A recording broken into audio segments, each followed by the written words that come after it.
এখন বক্তব্য রাখবেন মাননীয় সদস্য মোহাম্মদ নাসিমা জামান ববি, মহিলা আসন 4। আপনার নির্ধারিত সময় 5 মিনিট। ধন্যবাদ। মাননীয় স্পিকার, মহান আল্লাহ পাকের কাছে শুকরিয়া আদায় করছি, আমাকে মহান জাতীয় সংসদে তিনি কবুল করেছেন।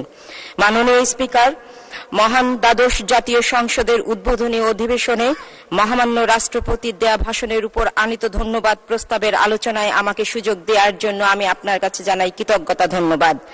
মাননীয় স্পিকার, এই মহান সংসদে আজকে আমার প্রথম বক্তব্য, তাই কোনো বক্তৃতা রাখার আগেই শ্রদ্ধার সাথে স্মরণ করি সর্বকালের সর্বশ্রেষ্ঠ বাঙালি জাতির মহানায়ক, জাতির পিতা বঙ্গবন্ধু শেখ মুজিবুর রহমানকে।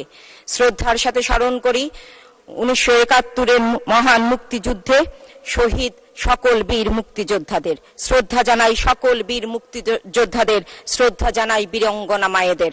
মাননীয় স্পিকার, আমি গভীর বেদনায় শ্রদ্ধার সাথে স্মরণ করছি, পরম করুণাময় আল্লাহর কাছে রুহের মাগফিরাত কামনা করছি 1975-এর 15ই আগস্ট সেই কাল রাত্রিতে বর্বরচিত হত্যার মধ্য দিয়ে শহীদ হওয়া বঙ্গবন্ধু, বঙ্গমাতা সহ তাঁর পরিবারের সকল শহীদদের। মাননীয় স্পিকার, 1971-এর 7ই মার্চ বঙ্গবন্ধু তার কালজয়ী ভাষণে এক সম্মোহনী ডাক দেন, যে ডাকে একমাত্র ইচ্ছা 4 অক্ষরের প্রিয় শব্দ স্বাধীনতা অর্জনে। উদ্বুদ্ধ মুক্তিপাগল সাহসী বাঙালি মুক্তিযুদ্ধে ঝাঁপিয়ে পড়েছিল। 30 লক্ষ বাঙালি বুকের তাজা রক্ত দিতে কোনো দ্বিধাবোধ করেন নাই। সে মাননীয় স্পিকার, সেদিনের সেই রক্ত বলে নাই আমি হিন্দুর রক্ত, সেদিনের সেই রক্ত বলে নাই আমি বৌদ্ধের রক্ত, সেদিনের সেই রক্ত বলে নাই আমি খ্রিস্টানের রক্ত, সেদিনের সেই রক্ত বলে নাই আমি মুসলমানের রক্ত, সেদিনের সেই রক্ত বলেছিল আমি বাঙালি, আমি বাঙালি, আমি বঙ্গবন্ধুর বজ্র কণ্ঠ থেকে জন্ম নেয়া বাঙালি, আমি অসাম্প্রদায়িক বাংলাদেশ গড়ার বাঙালি। 30শে জানুয়ারি 2024 মহান জাতীয় সংসদে মহামান্য রাষ্ট্রপতির 143 পৃষ্ঠার ভাষণটি ছিল জাতির পিতার অসাম্প্রদায়িক সোনার বাংলা বিনির্মাণে তারই সুযোগ্য কন্যা, গণতন্ত্রের মানস কন্যা, পরিবর্তন আর উন্নয়নের অগ্রদূত, মানবিক, অসাধারণ, দায়িত্বশীল, বলিষ্ঠ, দূরদর্শী নেতৃত্বের অধিকারী মাননীয় প্রধানমন্ত্রী জননেত্রী শেখ হাসিনার মিশন এবং ভীষণ বাস্তবায়নের উজ্জ্বল ইতিকথা, স্বপ্নময় স্মার্ট বাংলাদেশ নির্মাণের নির্দেশনা। মাননীয় স্পিকার, বিদ্রোহী কবি কাজী নজরুলের কবিতার ভাষায় বলি, বলে না কোরআন, বলে না হাদিস, কোন ইসলামী ইতিহাস, নারী নর দাসী বন্দি নীরবে হেরে মেতে 12 মাস। হাদিস কোরআন ফেকালয়ে যারা করছে ব্যবসাদারি, মানে না তারা কোরআনের বাণী সমান নর ও নারী। জেন্ডার সমতা, নারীর ক্ষমতায়নের মধ্য দিয়ে নারীকে বেগম রোকেয়ার অবরোধবাসিনী অবস্থা থেকে বিশ্বজয়ের কাতারে নিয়ে আসা, life time contribution for women empowerment award, নারী শিক্ষা ও উদ্যোক্তা তৈরিতে অসামান্য অবদানের জন্য গ্লোবাল উইমেন্স লিডারশিপ অ্যাওয়ার্ড, দক্ষিণ পূর্ব এশিয়ায় রাজনৈতিক অঙ্গনে লিঙ্গ বৈষম্য হ্রাসে অগ্রণী ভূমিকা পালনের জন্য উইমেন ইন পার্লামেন্ট, নারী শিক্ষার প্রসারে ট্রি অফ পিস, নারীর ক্ষমতায়নে অসামান্য অবদানের জন্য এজেন্ট অফ চেঞ্জ সহ অসংখ্য আন্তর্জাতিক পুরস্কারে ভূষিত মাননীয় প্রধানমন্ত্রী বঙ্গবন্ধু কন্যা শেখ হাসিনাকে জানাই কৃতজ্ঞতা। আমার মতো মাঠ পর্যায়ের আওয়ামী লীগের ক্ষুদ্র কর্মীকে দ্বাদশ জাতীয় সংসদে সংরক্ষিত মহিলা আসনে সদস্য করায়।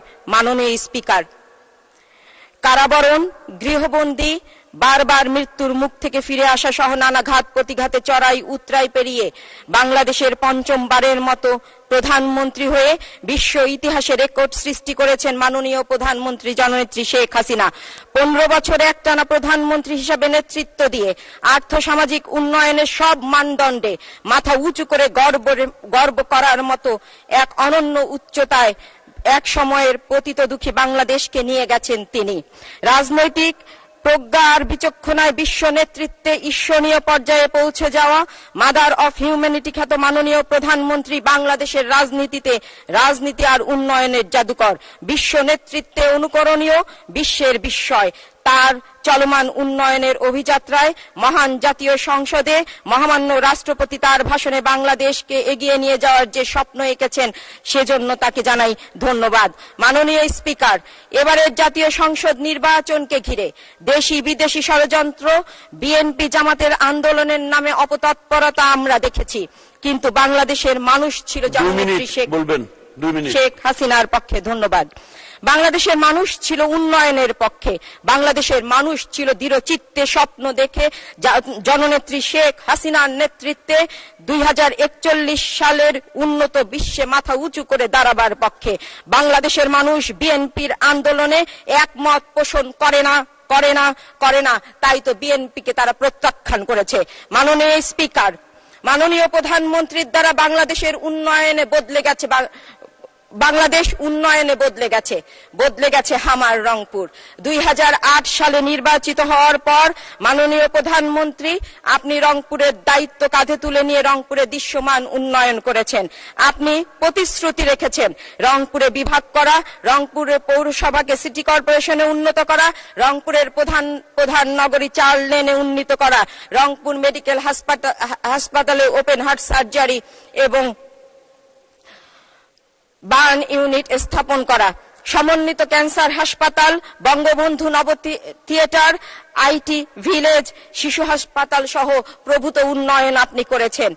সবচেয়ে বড় কথা, রংপুরের মানুষ আজন্ম লালিত মঙ্গার অভিশাপ থেকে মুক্তি পেয়েছে রংপুরের বধূমাতা মাননীয় প্রধানমন্ত্রী শেখ হাসিনার হাত ধরেই। আমি রংপুরবাসীর পক্ষ থেকে মাননীয় প্রধানমন্ত্রীকে জানাই কৃতজ্ঞতা। মাননীয় স্পিকার, আমি দীর্ঘ 15 বছর রংপুর সদর উপজেলায় উপজেলা চেয়ারম্যান হিসেবে কাজ করে এসেছি।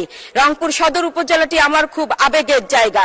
মাননীয় প্রধানমন্ত্রী যখন আমাকে সংরক্ষিত মহিলা আসনের সদস্য হিসেবে মনোনয়ন দিয়েছেন, রংপুরের মানুষ তা মাননীয় প্রধানমন্ত্রীকে জানিয়েছে কৃতজ্ঞতা, ধন্যবাদ। সেই সাথে অনুরোধ জানিয়েছে আমি যেন রংপুর সদর উপজেলার অবহেলার কথা একটু তার কাছে তুলে ধরি। মাননীয় স্পিকার, রংপুর সিটি কর্পোরেশন গঠিত হওয়ার পরেও রংপুর সদর উপজেলার কার্যক্রম এখনো রংপুর সিটি কর্পোরেশন এলাকা থেকে পরিচালিত হচ্ছে। রংপুর সদর উপজেলার এলাকার মধ্যে নিয়ে যাওয়ার জন্য আমি মাননীয় প্রধানমন্ত্রীর কাছে অনুরোধ জানাই। রংপুর সদর উপজেলায় এখনো কোনো হাসপাতাল নেই কোনো ফায়ার সার্ভিস। মাননীয় প্রধানমন্ত্রীর ব্যাপক জনপ্রিয় উদ্যোগ একটি স্কুল এবং একটি কলেজ সরকারিকরণের কথা থাকলেও রংপুর সদর উপজেলায় এই স্কুল এবং কলেজ সরকারিকরণ করা হয়নি। মাননীয় স্পিকার, আপনার মাধ্যমে মাননীয় প্রধানমন্ত্রীর কাছে আমি বলতে চাই, মাননীয় প্রধানমন্ত্রী, আপনি দাবি পূরণ করেন বলেই, আপনি রংপুরের একমাত্র উন্নয়ন করেছেন বলেই, আপনার ইচ্ছায় উন্নয়ন হয় বলেই, আপনি ছাড়া রংপুরবাসীর কোনো অভিভাবক নাই বলেই, আপনি বঞ্চনার দুঃখ আপনাকে স্পর্শ করে বলেই আমি আপনার কাছে এই উন্নয়নগুলোর জন্য অনুরোধ করছি। রংপুরবাসী আপনাকে সদস্য 1 মিনিটে শেষ করবেন। আমি বলতে চাই, বাতিঘর শেখ হাসিনা, বাতিঘর শেখ হাসিনা মানেই বাংলাদেশ। জয় বাংলা, জয় বঙ্গবন্ধু। মাননীয় স্পিকার, আপনাকে ধন্যবাদ। ধন্যবাদ মাননীয় সদস্য, আপনাকে অসংখ্য ধন্যবাদ।